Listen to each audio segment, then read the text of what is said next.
Welcome to Prabhavas kitchen. Friends, இன்றைக்கி இஞ்சி தொக்கு செய்ய போகிறோம். இதுக்கு நான் 3/4 கிலோ அளவில் இஞ்சி எடுத்திருக்கேன். இதை சுத்தமாக தோல் சீவிட்டு கழுவிட்டு எடுத்து வச்சுருக்கேன். இதோட வெள்ளைப்பூண்டு ஒரு 1/4 கிலோ அளவில் தோல் உரித்து எடுத்து வச்சுருக்கேன். இப்போ இந்த இஞ்சியை சின்ன சின்ன பீஸாக கட் பண்ணி எடுத்து வச்சுக்கலாம். அடுத்து ஒரு கிண்ணத்தில் 2 எலுமிச்சை சைஸ் அளவு புளி எடுத்துக்கலாம். இது ஒரு 70 கிராம் அளவில் இருக்கும். இதில் இருக்கிற நார் ஓடெல்லாம் எடுத்து சுத்தப்படுத்திட்டு சூடான தண்ணி ஒரு 1/4 டம்ளர் அளவு ஊற்றி ஒரு அரை மணி நேரத்துக்கு ஊற வச்சுக்கலாம். அது நல்லா ஊறினதுக்கப்புறம் திக்கான பேஸ்ட்டாக மிக்ஸி கப்பில் அரைச்சி எடுத்துக்கலாம்.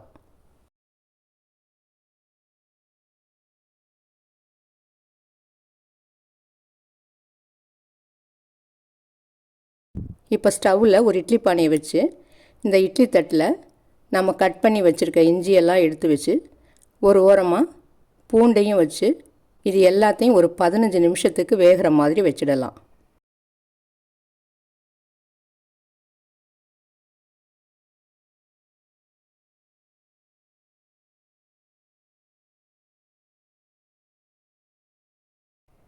இப்போ மூடியை போட்டு மூடிடலாம். 15 நிமிஷம் இது வேகட்டும்.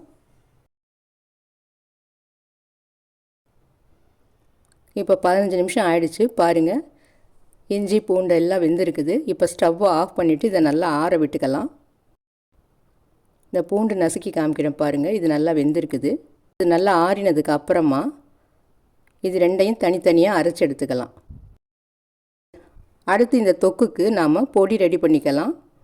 அதுக்கு ஒரு இருப்பு சட்டியில் 1/2 டேபிள் ஸ்பூன் அளவு வர கொத்தமல்லி எடுத்துக்கலாம். இதோட கடுகு 1 டேபிள் ஸ்பூன் சேர்த்துட்டு சீரகம் 3/4 டேபிள் ஸ்பூன் அளவு சேர்த்துக்கலாம். வெந்தயம் ஒரு 1/4 டீஸ்பூன் அளவில் மட்டும் சேர்த்துக்கலாம்.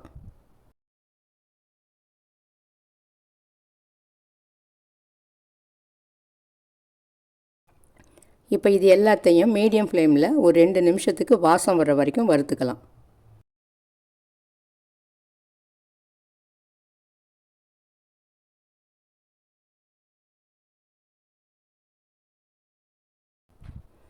இது வறுக்கும் போதே கட்டி பெருங்காயம் 2 சின்ன துண்டு சேர்த்து வறுத்துக்கலாம்.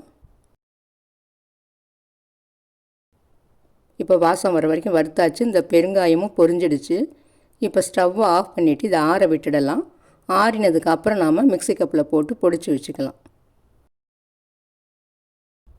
இப்போ திக்கான இருப்பு சட்டி ஒன்று ஸ்டவ்வில் வச்சு அதில் நல்லெண்ணெய் ஒரு 200 ml அளவுக்கு சேர்த்துக்கலாம். இந்த தொக்குக்கு நல்லெண்ணெய் நிறைய சேர்த்தா தான் நல்லாயிருக்கும், அதிக நாள் தாங்கும். இப்போ இதில் 1 டேபிள் ஸ்பூன் கடுகு சேர்த்துக்கலாம். இந்த கடுகு நல்லா பொரிஞ்சதுக்கப்புறம் ஸ்டவ்வை ஆஃப் பண்ணிவிட்டு நம்ம அரைச்சி வச்சுருக்க புளி பேஸ்ட்டை சேர்த்து நல்லா கலந்து விட்டுக்கலாம்.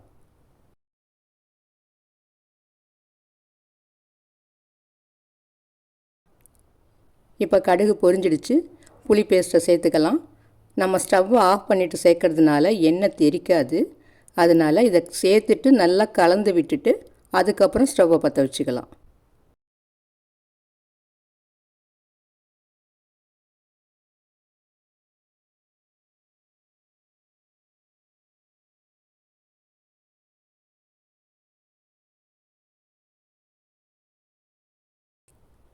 இப்போ திரும்பவும் ஸ்டவ்வை பற்ற வச்சுக்கலாம்.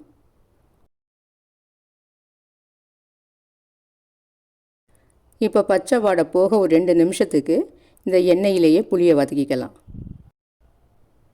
ஃப்ளேம் இந்த சமயத்தில் மீடியமாகவே வச்சுக்கலாம், ரொம்ப ஹையாக வச்சுக்க வேண்டாம்.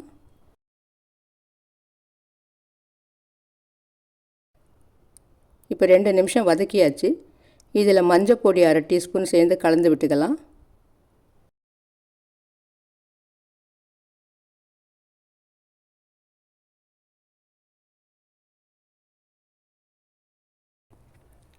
அடுத்து தனி மிளகாய் பொடி ஒரு 2 ஸ்பூன் அளவு சேர்த்து பச்சை வாடை போகிற அளவுக்கு 1 நிமிஷம் நல்லா வதக்கிக்கலாம்.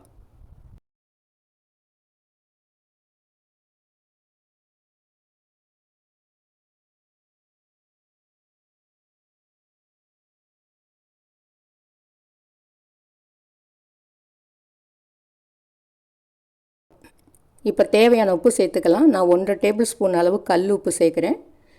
இந்த தொக்கு நல்லா கொதித்து வரும்போது நம்ம டேஸ்ட்டு பார்த்துட்டு உப்பு பத்தலைன்னா அப்போ கொஞ்சம் சேர்த்துக்கலாம்.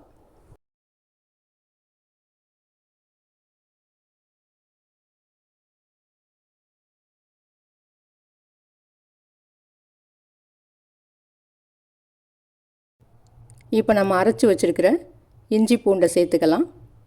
இந்த பூண்டு நான் 1-2 தான் அரைச்சிருக்கேன். இப்போ இது எல்லாத்தையும் நல்லா கிளறி விட்டுக்கலாம்.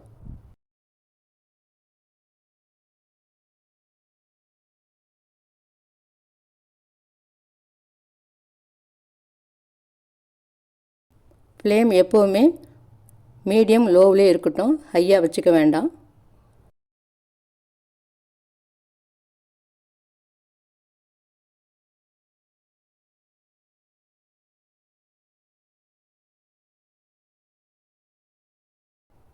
இப்போ நல்லா கலந்து விட்டதுக்கு அப்புறம் நாம் அரைச்சி வச்சுருக்கிற பொடியை சேர்த்துக்கலாம்.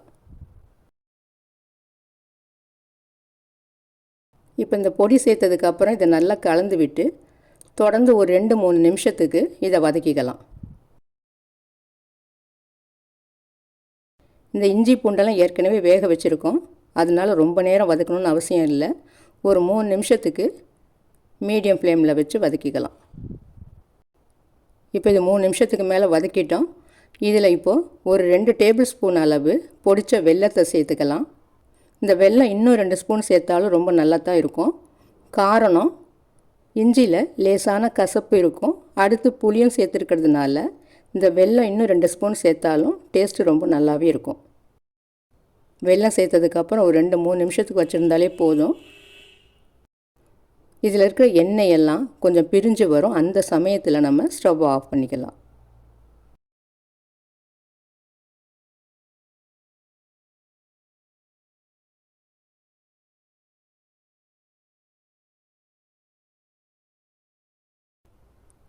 லேசாக அப்பப்போ கிளறி விட்டுக்கலாம் லோ ஃப்ளேமில் வச்சு. இந்த எண்ணெய் நல்லா பிரிஞ்சு வருது பாருங்கள். இந்த சமயத்தில் நம்ம ஸ்டவ் ஆஃப் பண்ணிடலாம்.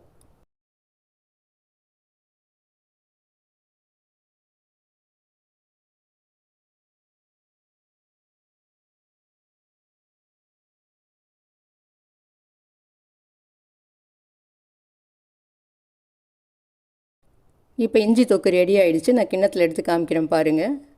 பார்க்க எவ்வளோ சூப்பராக இருக்குது.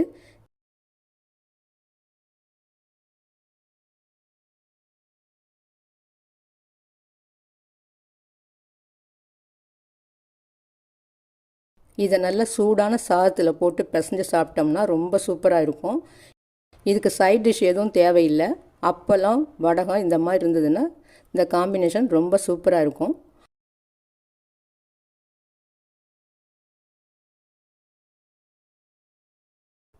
இது இப்போ நல்லா ஆறினதுக்கப்புறம் ஒரு பாட்டிலில் ஸ்டோர் பண்ணி வச்சுக்கலாம். இது ஒரு 3 மாதத்துலேருந்து 6 மாதம் வரைக்கும் கெட்டே போகாது. நாம் எடுக்கிறப்போ ஒவ்வொரு தடவையும் நல்லா ட்ரையான ஸ்பூனில் தான் எடுக்கணும். கரண்டியில் ஈரம் இருந்தாலோ அல்லது உப்பு எண்ணெய் கொஞ்சம் கம்மியாக பத்தாமல் இருந்தாலோ மேலே பூசா மாதிரி வந்துடும். அதனால் அதில் கவனமாக இருக்கணும். அடுத்தது நம்ம ஃப்ரிட்ஜில் ஸ்டோர் பண்ணி வச்சுக்கிட்டோம்னா பிரச்சனையே இல்லை. நமக்கு அப்பப்போ தேவையானப்போ கொஞ்சம் கொஞ்சமாக எடுத்து யூஸ் பண்ணிக்கலாம்.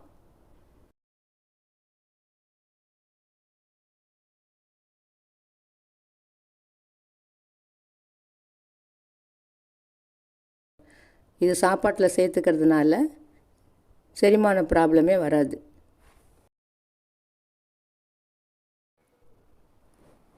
இந்த டிஷ்ஷு பிடிச்சிருந்ததுன்னா லைக் பண்ணுங்கள், ஷேர் பண்ணுங்கள், மறக்காமல் சப்ஸ்கிரைப் பண்ணுங்கள். நன்றி.